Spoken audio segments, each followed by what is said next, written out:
Welcome back, everyone, to another reaction video. Well, during one of our recent live streams, I actually had a couple of people requesting that I take a look at the Reconquista.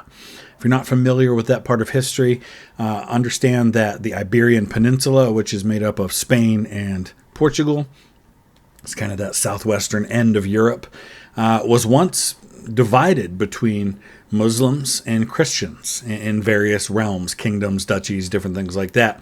And there's a lot, it's kind of one of the fronts on that war, along with over in the Balkans, and for a while, even in central parts of Europe. So it's part of Christianity, or the forces of Christianity, or people on behalf of the Christian church, or claiming Christ, reconquering that land for Christendom. And overwhelming the Muslims who are there. So that's what we're going to take a look at today. History Mapped Out has a video that just came out on this topic. So I thought it would be a good time to look at it when I saw it in my recommended. So I'll put the link in the description so you can check it out without my commentary. If you have other videos on this topic you think that might be worth looking at, let me know in the comment section and we'll take a look at those as well. Let's dive into this one. In the early 8th century, the Iberian Peninsula was rapidly conquered by the Muslim armies of the Umayyad Caliphate. Powerful Arab-Berber forces destroyed the Visigothic kingdom, which was already on the brink of ruin, and prepared for further conquest of Europe. Yeah, and this is one of those key moments in history where things could have gone a very different way. Imagine if that conquest had continued into the Frankish kingdom and been successful, and they had won at places like Tours. What a different world we'd be looking at right now. But in the mountainous northern Spain, the free-spirited Basques and Asturians were determined not to surrender without a fight. The resistance against the conquerors was led by the Visigothic aristocrat Pelayo. Through marriages and diplomacy, he managed to establish his own state, the Kingdom of Asturias, and became its king. In 722, Umayyad forces attempted to subjugate the unconquered north. However, in the Battle of Covadonga, the Asturians dealt a severe defeat to the Arab army. This battle is often regarded as the beginning of the Reconquista, the reclaiming of territories conquered by Muslims. Only in this case, it's really about holding on to what territory is possible there. I mean, there's a little bit and just hanging on for dear life. Obviously, the Muslims can't give their full attention to the Asturians because they've got the Franks over here. After the victory, a stream of Christians headed to the Kingdom of Asturias, seeking to escape Muslim rule. Nevertheless, the army of Asturias and its population were too small to hope for success against a vastly superior opponent. Meanwhile, the Arab commanders in Al-Andalus directed their largest armies to the Frankish kingdom, where they suffered a painful defeat at the hands of Charles Martel. Later, uprisings among the Berbers erupted on the Iberian Peninsula, followed by a bloody struggle between Abd al-Rahman I, the founder of the Cordoba Emirate, and the Abbasids. Taking advantage of the troubles faced by his Muslim adversaries, Pelayo's son-in-law, Alfonso I, became the King of Asturias in 739. He distinguished himself by capturing Porto and reclaiming the northern regions of Galicia, Oliva, and Leon. And you start to already see that, like, Alfonso is a name that runs down through the next 1,000 years on the Iberian Peninsula as a name for monarchs. So already you start to see the early stages of what is to come.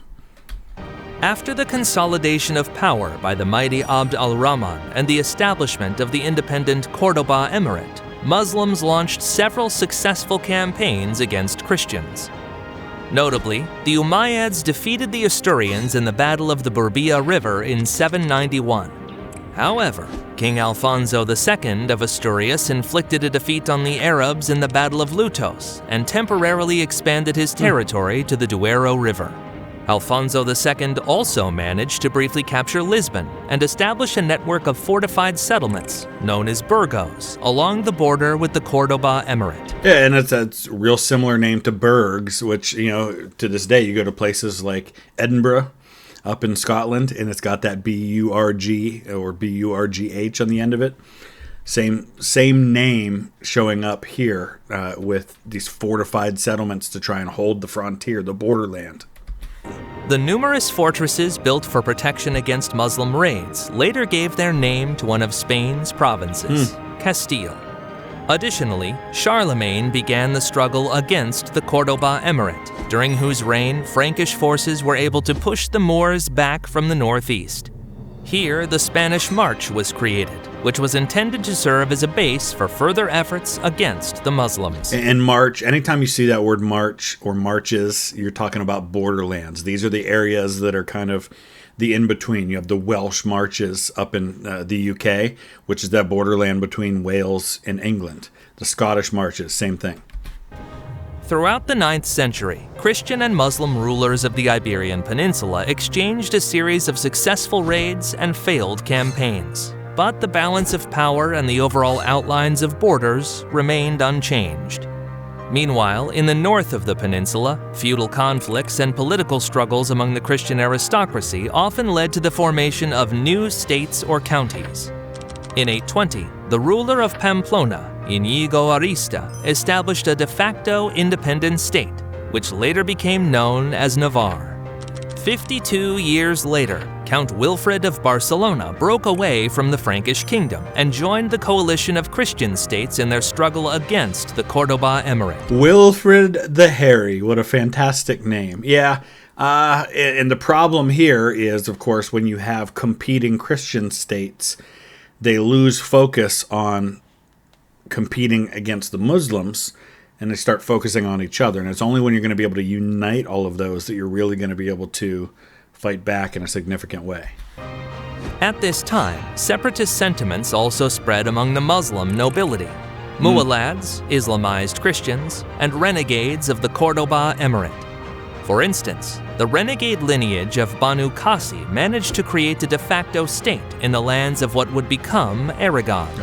Alliances between Christian rulers and Muslim lords were not uncommon, formed in order to combat other Christian kings, or conversely, against Muslim adversaries. The greed of the aristocrats for power and feudal intrigues dramatically impacted the fate of the last king of United Asturias, Alfonso III the Great. This ruler became renowned as an excellent military leader, writer, and patron of the arts. Under his command in 901, the Asturian army achieved a sensational victory over a numerically superior Arab army in a fierce battle near Zamora. Still, Alfonso III's harsh struggle against the opposing nobility and familial despotism led to a rebellion by his sons. And I'm sure he'll probably talk some about this, but by this point now, you're getting past the time of Charlemagne. You get to his grandkids, and they start dividing up the Frankish kingdom. So now you're going to have what becomes France. You're going to have Lotharingia in the middle, and then you're going to have what becomes Germany or the Holy Roman Empire for the next 1,000 years. And so now, again, competing interests against each other. We're not focused on our common religious enemy. We're focused on our political enemies, who were supported by the majority of the aristocracy. The king was defeated and effectively removed from power. The state was divided among his sons into the kingdoms of Leon, Galicia, and Asturias. Soon, the rule of Alfonso III's son, Ordoño II, was established over most of these lands. He formed the Leon-Asturian Kingdom, which later simply became known as the Kingdom of Leon. During the height of internal conflicts in the Christian lands, Abd ar-Rahman III came to power in Cordoba.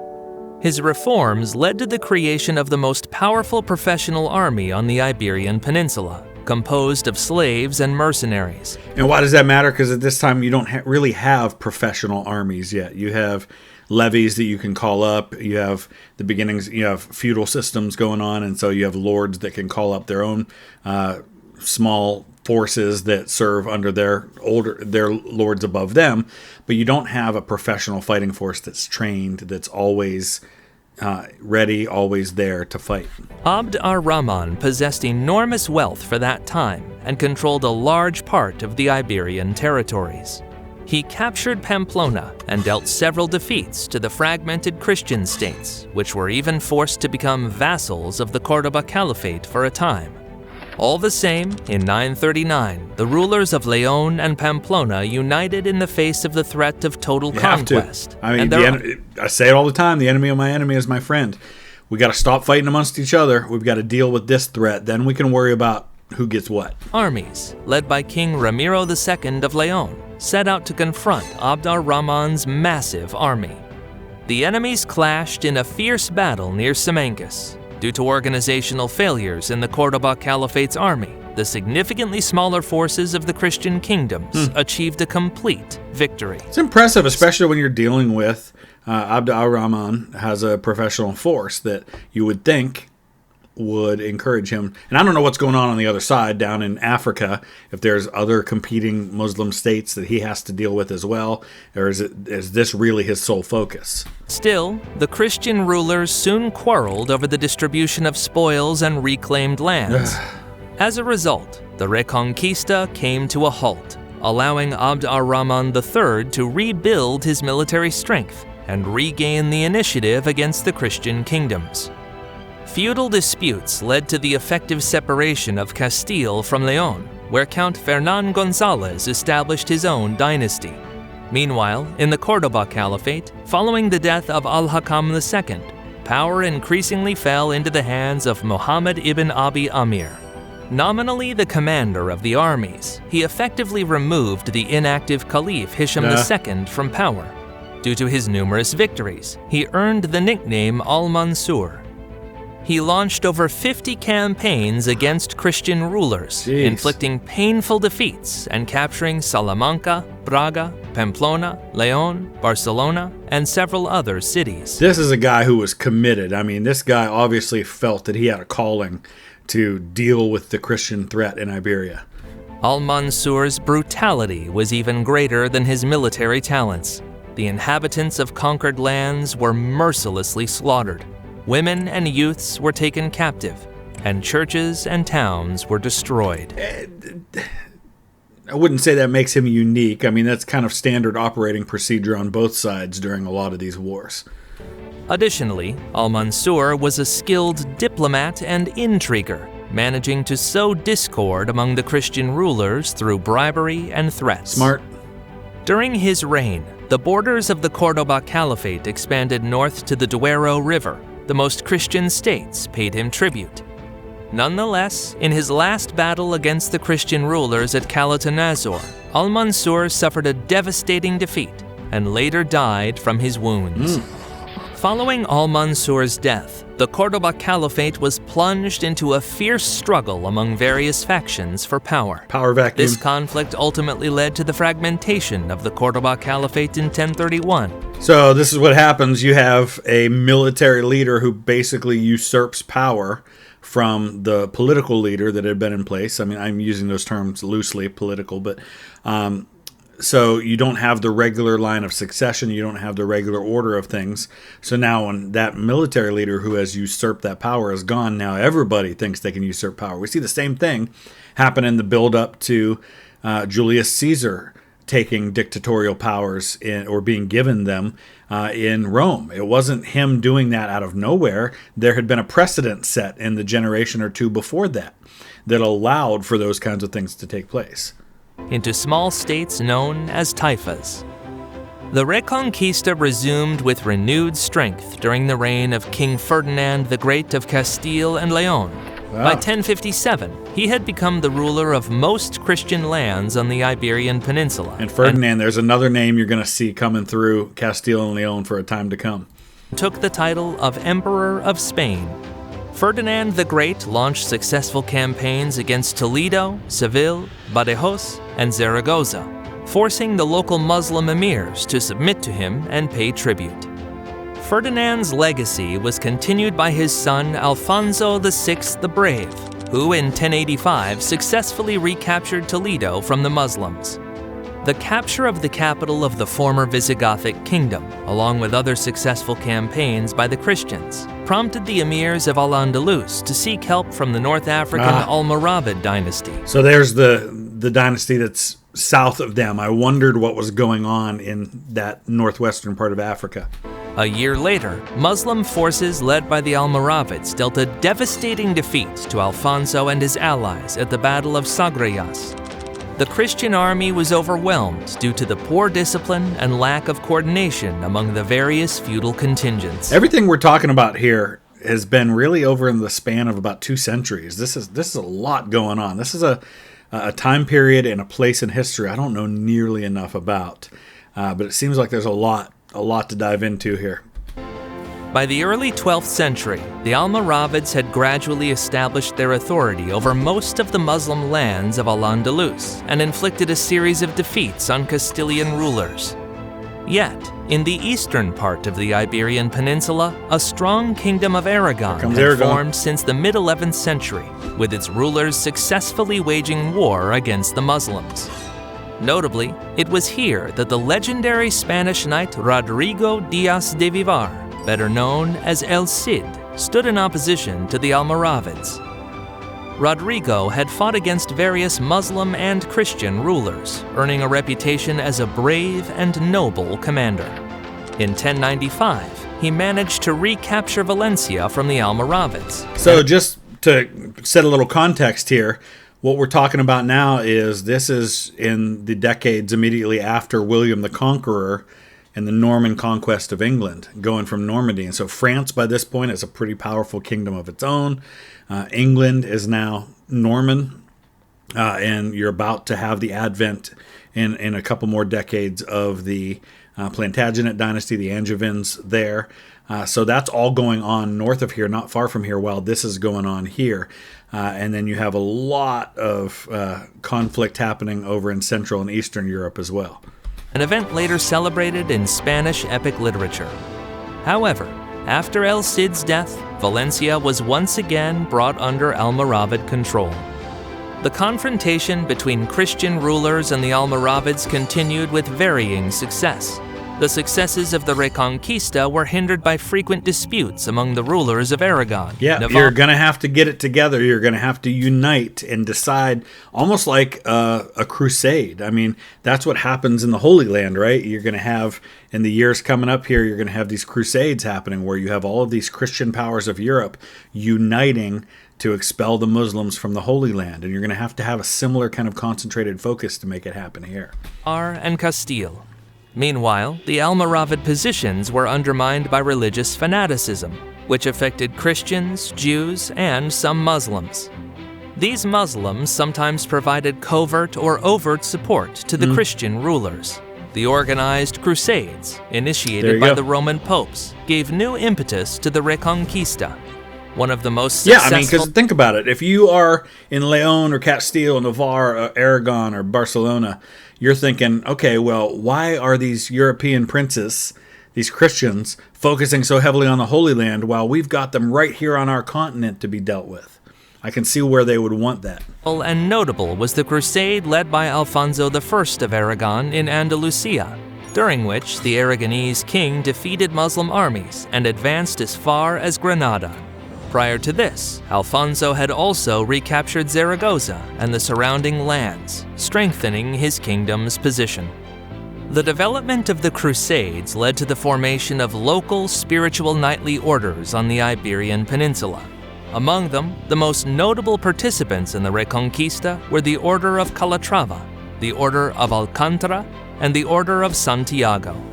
Additionally, local branches of the Knights Templar and the Hospitallers actively participated. I was just about to mention, this reminds me of the Teutonic Knights. You've got the Hospitallers,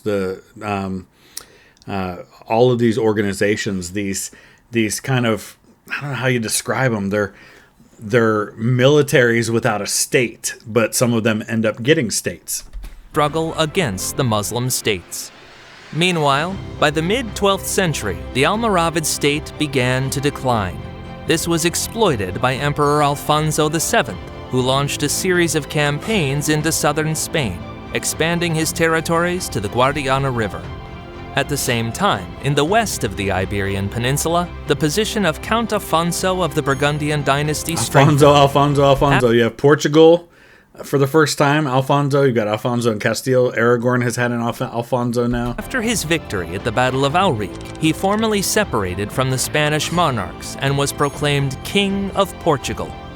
In 1147, Afonso I of Portugal captured the significant city of Lisbon from the Moors, which later became the capital of Portugal. The weakened Almoravid state was slowly overtaken by a new Muslim dynasty, the Almohads.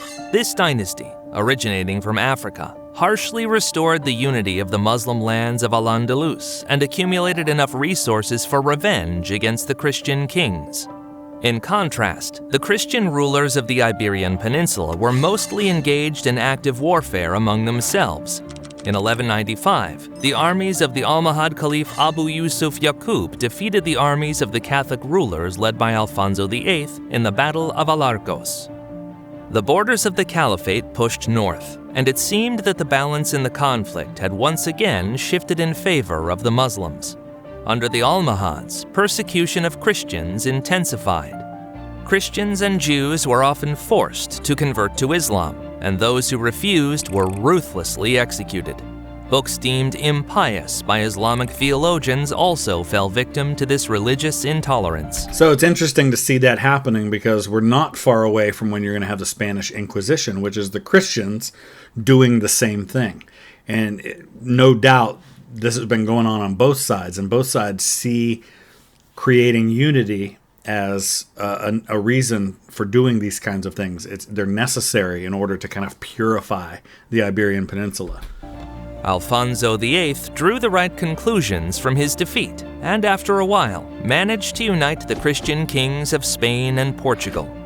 In 1212, he led a powerful army of 15,000 against the 40,000-strong Almohad army. The coalition of Christian forces included Castilian, Navarrese, Portuguese, and Aragonese troops, led by their kings along with local forces from the military orders. The opponents met in the decisive battle of the Reconquista at Las Navas de Tolosa. The battle was fought with varying success and heavy losses on both sides. Thanks to flanking attacks by Alfonso VIII and Peter II the Catholic, the Christian knights broke through to the camp of the Caliph Muhammad an-Nasir. This swift strike shattered the ranks of the Almohad forces. Their ruler fled the battlefield, and the Christian armies destroyed the vast majority of the demoralized enemies. This battle ultimately undermined the strength and authority of the Almohads and accelerated the course of the Reconquista. Shortly after his victory, Ferdinand III of Castile conquered almost all of southern Andalusia, capturing Cordoba and the capital of the Almohads, Seville. Meanwhile, the Kingdom of Aragon drove the Arab pirates from the Mediterranean islands and reclaimed Valencia and eastern Murcia. So now you're starting to see the two main kingdoms of Aragon and Castile, which are then going to be united with Ferdinand and Isabella. While Portugal, under Alfonso III, conquered the Algarve in 1261, completing its Reconquista. As a result of the Reconquista, special social and political conditions developed in the recently reclaimed lands. Due to the ongoing wars, the population was sparse, as residents suffered from raids by Muslim armies. To populate these territories and fend off attacks, feudal lords had to recruit peasants, which meant that most peasants in the Christian kingdoms were personally free, occasionally participated in military campaigns, and held significant rights compared to peasants in other parts of medieval Europe. In particular, Iberian peasants could own weapons, ride horses, and many rural communities had self-governance. That's interesting to me because thinking a few hundred years later to the time of Napoleon, how Napoleon had such a difficult time pacifying the Iberian Peninsula, in part because of these uprisings. It had been ingrained in these folks for centuries, that individual right to be able to fight and to defend yourself and to rise up. Primarily from these shepherd peasants that the infantry units known as Almogavars were formed, renowned for their bravery. The feudal obligations of the peasants were nominal. For example, a peasant family might pay 1 to 2 solidi for the use of feudal land and give 1 chicken and 3 loaves of bread per year. Not bad. Cities also had self-governance, and the kings relied on the townspeople and merchants in their struggle against feudal intrigues. From the 12th century, local and national parliaments, called Cortes, formed in the kingdoms of the Iberian Peninsula. These assemblies dealt with lawmaking, issues of succession, and tax approval. The Cortes included representatives from the nobility, clergy, towns, and self-governing villages. Naturally, the clergy and feudal lords held a dominant position in society. Knights, or caballeros as they were locally known, made up a disproportionately large part of the population of the Christian kingdoms, about 10%. The most numerous were the poor minor knights, or hidalgos, whose ironic portrayal inspired the famous novel about the adventures of Don Quixote. Even peasants could become hidalgos if they had the opportunity to serve as knights for an extended period. Thus, the Reconquista created relatively democratic conditions within the estate-based society for a significant period, and opened up a dynamic social mobility that was quite rare for the Middle Ages. Still, as the Reconquista drew to a close, the large feudal lords began to encroach on the rights of peasants and townspeople, and by the 15th century, the influence of the Cortes began to wane. In addition to Christians, Muslims and Jews also lived in the northern kingdoms. Overall, most Christian rulers were quite tolerant of non-believers, as uprisings or sabotage by Muslims could weaken the already precarious positions of the kings. Yeah, I mean, you don't want a situation where Muslims feel threatened in this scenario because you're almost inviting invasion by these Muslim countries that are very near to your borders. The more you can demonstrate that they are welcome and that they are free within your society, the less likely you are to deal with inside struggles, but also a threat from without. Muslims, referred to as mudejares, retained the right to practice their religion and enjoy a degree of autonomy in exchange for paying higher taxes. Yet there was a biased attitude towards Muslims, or Moors, within the societies of the Christian states. For example, the nobility from Asturias took pride in not having ancestors from Africa, and instead had very light skin, which made their veins more visible, leading to the phrase about nobles as people with blue blood. From the second half of the 13th century, the intensity of the Reconquista waned due to a number of factors. First, tensions reignited among Christian feudal lords, and they once again became embroiled in a series of internal wars. Second, the relatively small kingdom of Granada managed to build a line of heavily fortified castles and walls in the mountains. Third, after Castile captured the northern outskirts of Almeria, it was the only kingdom with direct borders with the Granada Emirate, leading Aragon and Portugal to lose motivation to continue the fight. Occasionally, the Castilian kings launched campaigns against Granada, forcing the last Muslim emirs of Spain to pay tribute. In the first half of the 14th century, the emirs of Granada enlisted the help of the Marinids from Morocco, as they had a sizable army and a powerful navy. All the same, in 1340, the Castilians and Portuguese defeated the Granada Marinid forces in the Battle of Salado.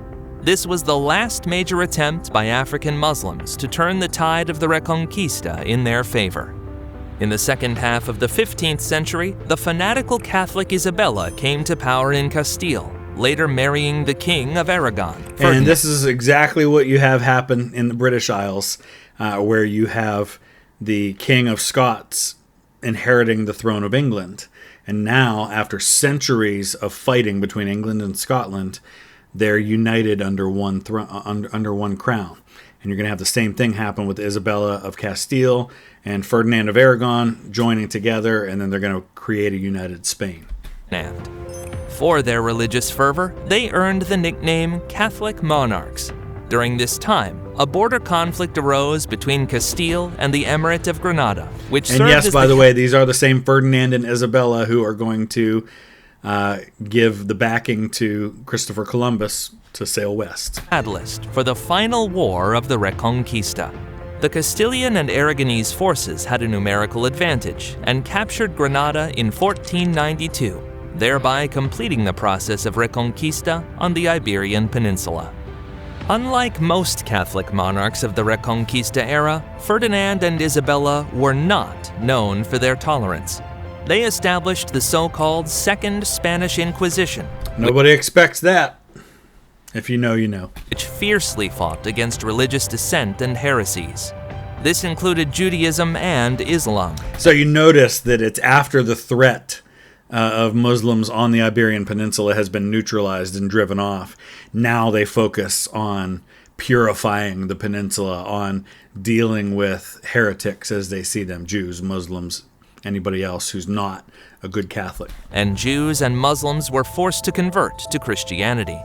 Those Muslims and Jews who wished to retain their faith had to abandon all their possessions and leave the Iberian Peninsula. Some, though, remained, officially converting to Christianity. Former Jews were called Marranos, while Muslims were referred to as Moriscos. Over time, Marranos and Moriscos who secretly practiced their religious rituals faced persecution from the Inquisition. Some were subjected to torture and burned at the stake, while others were later deported. The Reconquista, which lasted over 7 centuries, ended with the victory of the Christian kingdoms. Its progress was complicated by frequent feudal conflicts among Christians and invasions by the Almoravids and Almohads. By the end of the Reconquista, Castile and Aragon had come closer together, eventually forming Spain. The conclusion of the Reconquista and the conquest of the Emirate of Granada also allowed Isabella of Castile and Ferdinand of Aragon to amass significant wealth, some of which they invested in Christopher Columbus's first voyages. After Columbus's expeditions and those of other explorers to the Americas, many impoverished hidalgos emigrated to the New World in search of fame and fortune. And isn't it amazing how quickly you go from Spain first becoming a thing with the uniting of Aragon and Castile and reconquering the Iberian Peninsula to now spreading west and taking all of this great territory in North and South America. It's incredible how quickly their rise happened, and then how quickly it kind of unraveled in the century after it had been built up. So that was a good overview of a time that I think myself anyway, and probably many of us don't know a whole lot about. So those of you who do know something about this history, let us know. Add to the conversation in the comment section below. If you like what you see and you want to check out more videos from this channel, that link is in the description. You can check it out and check out all of their other stuff without my commentary. Thanks for watching.